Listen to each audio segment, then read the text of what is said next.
السلام علیکم۔ آج ہم بات کر رہے ہیں عید الاضحیٰ اور قربانی کی عبادت پر۔ ہم ذرا گہرائی میں جا کر دیکھیں گے کہ اس کی تاریخ کیا ہے، فضائل کیا ہیں، احکام کیا ہیں اور معاشرے پر اس کے کیا اثرات ہیں۔ مقصد یہ ہے کہ قربانی کی اصل روح کو سمجھا جائے، ہے نا، اور ساتھ ہی جو عملی چیزیں ہیں جیسے سنت کیا ہے، جانور کیسا ہو، گوشت کیسے تقسیم ہو، عام غلطیاں کیا ہوتی ہیں، اور ہاں، بیرون ملک قربانی کا کیا طریقہ ہے، خاص طور پر 2025 کی متوقع عید جون کے شروع میں کے حوالے سے۔ تو چلیں شروع کرتے ہیں اس کی بالکل بنیاد سے۔ یہ حضرت ابراہیم علیہ السلام کا واقعہ، اللہ کے حکم پر بیٹے کو قربان کرنے کا ارادہ۔ جی بالکل، اور پھر اللہ تعالیٰ نے مینڈا بھیج دیا۔ یہ اصل میں اللہ کے حکم کے سامنے سر جھکانے کی یعنی خود سپردگی کی ایک عظیم مثال ہے۔ اور قرآن میں بھی یہی ہے نا کہ اللہ کو گوشت یا خون نہیں پہنچتا۔ تقویٰ پہنچتا ہے۔ تو مقصد اللہ کا حکم ماننا ہے، اس کی نعمتوں کا شکر ادا کرنا ہے اور صدقہ و خیرات، خاص طور پر غریبوں کی مدد کرنا۔ اور یہ حضرت ابراہیم علیہ السلام اور ہمارے نبی کریم صلی اللہ علیہ وسلم کی سنت کی پیروی بھی ہے۔ اچھا، حدیث میں بھی آتا ہے کہ قربانی کے جانور کے ہر بال کے بدلے نیکی ہے۔ سبحان اللہ۔ اچھا، ایک اہم سوال یہ ہے کہ قربانی کن لوگوں پر لازم ہے؟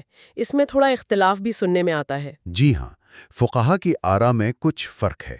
حنفی فقہ کو دیکھیں تو ہر بالغ، عاقل، مقیم مسلمان، مرد ہو یا عورت، جو صاحب نصاب ہو، اس پر واجب ہے۔ اور صاحب نصاب سے کیا مراد ہے؟ صاحب نصاب یعنی جس کے پاس بنیادی ضرورتوں سے زیادہ اتنا مال ہو جس کی قیمت 52.5 تولہ چاندی کے برابر ہو، اچھا، یا 7.5 تولہ سونا، یا پھر اتنی نقدی یا ضرورت سے زائد سامان۔ ٹھیک۔ دوسرے مکاتب فکر جیسے شافعی، مالکی، حنبلی، وہ اسے واجب نہیں بلکہ سنت موقدہ کہتے ہیں، یعنی بہت تاکید والی سنت۔ سمجھ گئی۔ اور قربانی کا وقت کب سے کب تک ہوتا ہے؟ اور جانور کیسا ہونا چاہیے؟ قربانی کا وقت عید کی نماز کے بعد شروع ہوتا ہے۔ نماز سے پہلے؟ نہیں، نماز کے بعد، اور یہ وقت ذوالحجہ کی 10 تاریخ سے لے کر 12 تاریخ کے سورج ڈوبنے تک رہتا ہے۔ کچھ علماء 13 تاریخ تک بھی کہتے ہیں۔ ٹھیک۔ جانوروں میں بھیڑ، بکری، گائے، بھینس، اونٹ شامل ہیں۔ بھیڑ یا بکری کم از کم 1 سال کی ہونی چاہیے، گائے یا بھینس 2 سال کی اور اونٹ 5 سال کا۔ عمر کا خیال رکھنا ضروری ہے۔ جی بالکل، اور صحت مند ہونا، عیبوں سے پاک ہونا بھی شرط ہے۔ لنگڑا نہ ہو، کانا نہ ہو، بہت کمزور نہ ہو۔ ہاں، یہ عام غلطی ہوتی ہے کہ لوگ عیبدار جانور لے لیتے ہیں۔ جی، اور ایک فتویٰ یہ بھی ہے کہ اگر کان یا دم کا زیادہ حصہ، مثلاً آدھا یا اس سے زیادہ کٹا ہوا ہو تو قربانی نہیں ہوتی۔ اچھا، یہ بھی دھیان رکھنا چاہیے۔ عید کے دن کے کچھ خاص مسنون اعمال بھی ہیں؟ جی، قربانی کے علاوہ دن میں خطبہ پڑھا جاتا ہے، اس کے بعد نماز پڑھی جاتی ہے۔ جی ہاں، بالکل ہیں۔ صبح جلدی اٹھنا، غسل کرنا، صاف ستھرے اچھے کپڑے پہننا، خوشبو لگانا، اور سنت یہ ہے کہ نماز عید سے پہلے کچھ نہ کھایا جائے تاکہ دن کا پہلا کھانا قربانی کے گوشت سے ہو۔ اچھا۔ پھر تکبیرات کہتے ہوئے عیدگاہ جانا، نماز پڑھنا، واپس آ کر قربانی کرنا، لوگوں سے ملنا جلنا۔ اور پھر سب سے اہم مرحلہ گوشت کی تقسیم کا، اس کا کیا طریقہ ہے؟ جی، یہ بہت اہم ہے۔ سنت اور افضل طریقہ یہ ہے کہ گوشت کے 3 حصے کیے جائیں۔ 3 حصے؟ جی، 1/3 اپنے گھر کے لیے، ٹھیک۔ 1/3 رشتہ داروں اور دوستوں کے لیے، اور 1/3 غریبوں اور ضرورت مندوں کے لیے۔ اس سے معاشرے میں ہمدردی بڑھتی ہے، بھائی چارہ قائم ہوتا ہے۔ صحیح بات ہے، لاکھوں لوگ اس سے فائدہ اٹھاتے ہیں۔ بالکل، اور ایک عام غلطی یہی ہوتی ہے کہ تقسیم ٹھیک سے نہیں کی جاتی یا غریبوں کا حصہ نہیں نکالا جاتا۔ ذبح کرنے کا بھی کوئی خاص طریقہ ہے؟ جی، اسلامی طریقہ ہے۔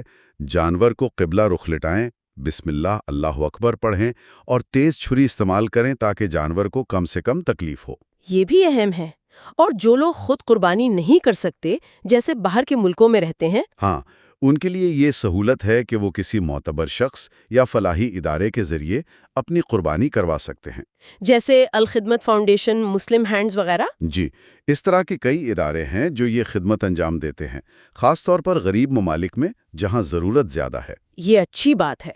اچھا، ایک بحث یہ بھی ہوتی ہے کہ کیا قربانی کرنا افضل ہے یا اتنی رقم صدقہ کر دینا؟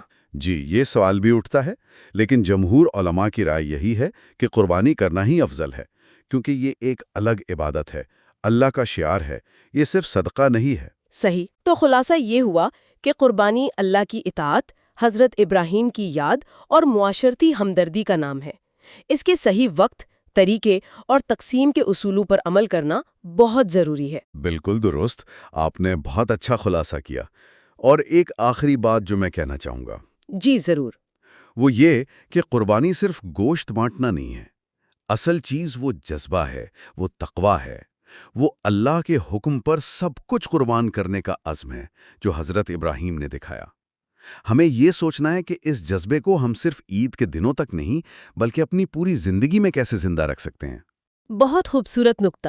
آپ بتائیں کہ آپ کو ہماری یہ AI پوڈ کاسٹ کیسی لگی؟ اگر اچھی لگی تو پلیز ہمارے YouTube چینل کو سبسکرائب کریں اور مزید اپڈیٹس کے لیے بیل آئیکن کو دبائیں۔ شکریہ۔